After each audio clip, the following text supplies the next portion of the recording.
Saudara yang dikasihi Tuhan, Yudas Iskariot, serial 12 murid Yesus. Tokoh Yudas Iskariot selalu disebut namanya paling belakang, paling akhir.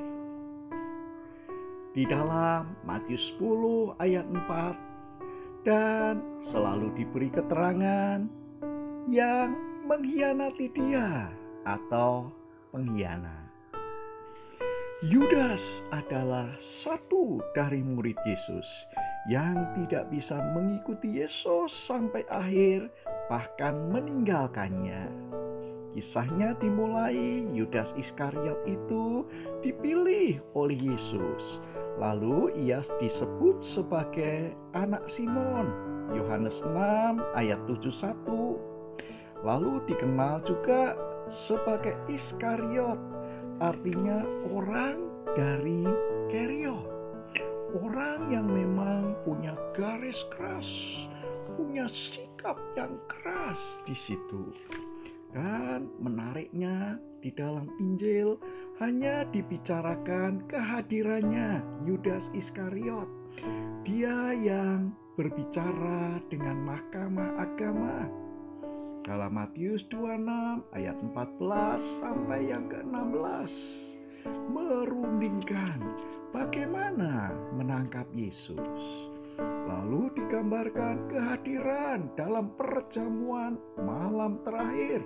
Matius 26 ayat 25. Dan ketika Yesus berada di Taman Getsemane, Yudas mencium Yesus sang guru sebagai tanda bagi lawan-lawan Yesus untuk menangkapnya. Matius 26 ayat 48. Memang di jemaat perdana, Yudas ini menimbulkan permasalahan besar.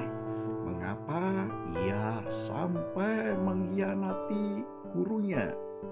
Berbagai keterangan dicoba diutarakan, tetapi beberapa yang menggambarkan pribadi Yudas mengapa akhirnya meninggalkan Yesus adalah karena ketidakmampuannya memahami misteri mengapa Yesus harus memberikan diri sebagai roti hidup.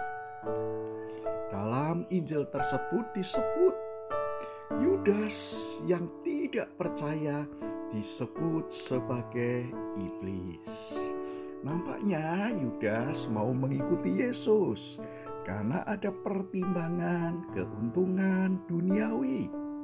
Keuntungan duniawi ini yang menyeret Yudas untuk mau mengikuti Kristus.